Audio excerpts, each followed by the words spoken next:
आज हम लोग हिंदी ए का सेट 3 का देखिए ऑब्जेक्टिव टाइप क्वेश्चन है। टोटल क्वेश्चन है 40 और समय है 1.5 घंटा। तो इसका आंसर की देखते चलिए और आप भी अपना सेट में टिक लगाते जाइएगा। तो खंड कम है और पठित बोध है, तो इसको आपको पढ़ना है ना। पढ़ने के बाद इसका पहला प्रश्न का देखिए, मानव जाति को महत्व देने में किसका योगदान है। तो इसका ऑप्शन नंबर बी हो जाएगा, विवेक और विचारों का।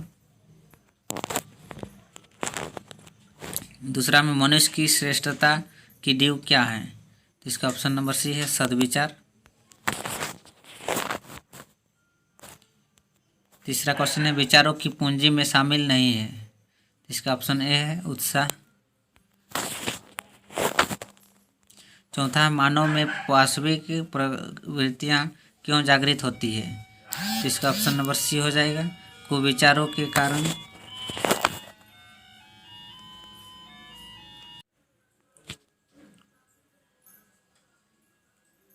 पांचवा प्रश्न है, सद्विचार का विलोम शब्द क्या है। तो इसका ऑप्शन बी हो जाएगा, दुर्विचार।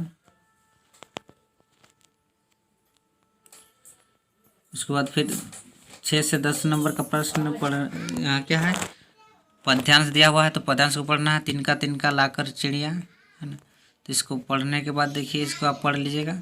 और छठा प्रश्न है, सृजन के आकाश से क्या आशय है। तो इसका ऑप्शन नंबर ए है, नए आकाश का बनना। ऑप्शन ए हो जाएगा 6 का। सातवां में है, चिड़िया अपना घोंसला क्या जोड़कर बनाती है। तो इसका ऑप्शन सी हो जाएगा, तिनका तिनका लाकर।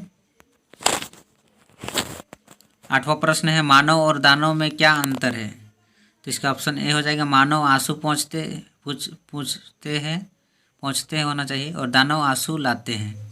तो ऑप्शन ए हो जाएगा इसका राइट ऑप्शन। 19 में है, 9 में है, नाश का विलोम क्या है। तो इसका ऑप्शन सी हो जाएगा, सृजन।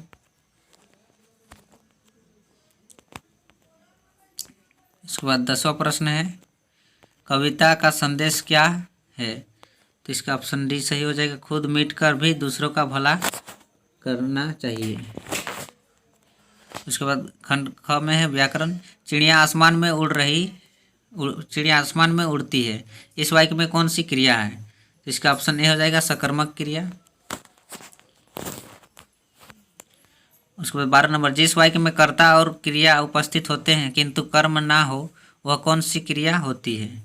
तो इसका ऑप्शन नंबर ए हो जाएगा, अकर्मक क्रिया। 13 नंबर का क्वेश्चन है, उत्तर का अनेकार्थी शब्द नहीं है। तो इसका ऑप्शन डी हो जाएगा, दक्षिण दिशा। 14 नंबर का क्वेश्चन, रात ही रात में विग्रह का समस्त पद क्या होगा। तो इसका ऑप्शन ए हो जाएगा, रातों रात। 15 नंबर, जिस समास में पहला पद अव्यय और प्रधान होता है वहाँ कौन सा समास होगा। तो इसका ऑप्शन ए हो जाएगा, अव्ययभावी समास, राइट ऑप्शन हो जाएगा। 16 में, मिश्र वाक्य में एक प्रधान उपवाक्य और शेष कौन सा उपवाक्य होता है। तो इसका ऑप्शन बी सही हो जाएगा, आश्रित उपवाक्य। 17 नंबर का क्वेश्चन, राजा का महल राजमहल कौन सा समास है। तो इसका ऑप्शन ए राइट ऑप्शन हो जाएगा, तत्पुरुष समास। 18 में, निम्न में से किस वाक्य में समुच्चयबोधक शब्द का प्रयोग हुआ है। तो इसका ऑप्शन ए हो जाएगा, मोहन और सोहन घनिष्ठ मित्र हैं। 19 में है, बच्चे गीत गा रहे हैं, इस वाक्य में कौन सा वाच्य है। तो इसका ऑप्शन ए सही हो जाएगा, कर्तृवाच्य। 20 में है, मजदूरों के द्वारा पेड़ काटा जा रहा है, वाच्य का कौन सा भेद है। तो इसका ऑप्शन बी सही हो जाएगा, कर्मवाच्य।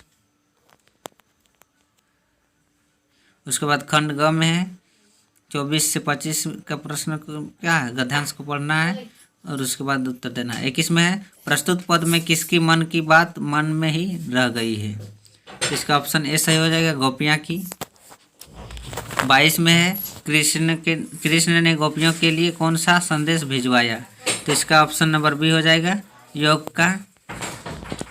23 में है, कृष्ण के संदेश को सुनकर गोपी की स्थिति कैसी हो गई। तो इसका ऑप्शन बी सही हो जाएगा, विरह की आग जगी के जैसा।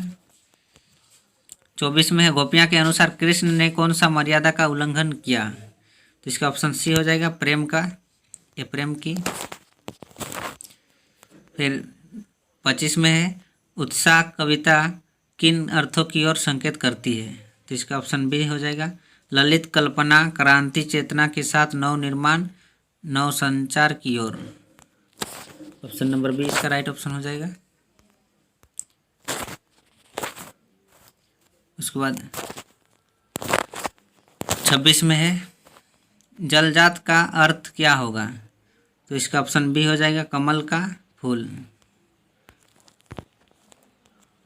27 में है नागार्जुन ने फसल के लिए किन आवश्यक तत्वों की चर्चा की है? तो इसका ऑप्शन नंबर डी सही हो जाएगा, है ना। उपयुक्त सभी, नदियों का पानी, किसानों की मेहनत, मिट्टी का गुणधर्म और सूर्य की किरणें। तो इनमें से सभी इसका हो जाएगा उपयुक्त सभी। 28 में है कितने साल तक हालदार साहब काम के सिलसिले में उस कस्बे से गुजरते रहे? तो इसका ऑप्शन ए हो जाएगा 2 साल तक।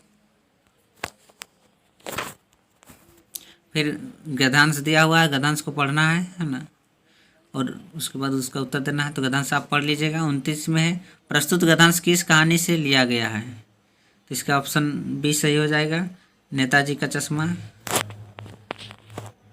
ऑप्शन बी हो जाएगा 29 का। 30 में है हालदार साहब कितने दिनों बाद कस्बे से गुजरे?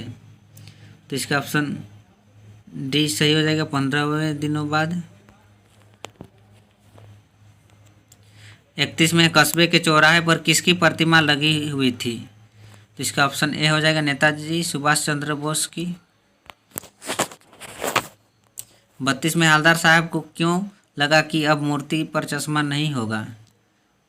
बी में है कैप्टन मर गया था इसलिए, है ना, कैप्टन मर गया था इसलिए उसको लगा। 33 में बाल गोविंद भगत ने बेटे के क्रियाकर्म में किससे आग दिलाई? तो इसका ऑप्शन सी हो जाएगा पुतहू से। 34 में बाल गोविंद भगत पाठ के आधार पर बताए कि श्रम बिंदु का क्या अर्थ है ना। तो ऑप्शन ए होना चाहिए पसीना। 35 में तेरी गठरी में लागा चोर मुसाफिर जाग जरा पंक्तियाँ किस कहानी से ली गई है? तो इसका ऑप्शन सी बाल गोविंद भगत होना चाहिए, ऑप्शन सी। 36 में बाल गोविंद भगत की संगीत साधना का चरम उत्कर्ष कब देखा गया? तो इसका ऑप्शन नंबर बी सही हो जाएगा जब उनका इकलौता बेटा मरा होना चाहिए, यहाँ मरा। उसके बाद फिर गद्यांश दिया हुआ है, गद्यांश को पढ़ना है। उसके बाद 37 का देखिए प्रस्तुत अंश किस कहानी से ली गई है? इसका ऑप्शन नंबर ए सही हो जाएगा माता का अंचल से। 38 में लेखक की मां ने लेखक के घाव पर क्या पीसकर लगाई? तो इसका ऑप्शन ए सही हो जाएगा हल्दी। 39 में लेखक कहाँ डर कर छिप रहे थे? ऑप्शन ए होगा मैया के आंचल में। 40 में माता के आंचल में लेखक को क्या मिला? ए में है प्रेम और शांति, बी में दुख और तकलीफ, सी में खाने की वस्तुएं, डी में घृणा और अशांति। इसका ऑप्शन ए सही हो जाएगा प्रेम और शांति मिले। तो आई होप आप सभी को ये वीडियो समझ में आ गया होगा दोस्तों। आप इसको नोट कर लीजिएगा, आप अपना सेट में भी निकाल के इसको टिक लगा लीजिएगा और सेट को पढ़ने में आपको सुविधा होगी। Thank you for watching. जय हिंद, वंदे मातरम।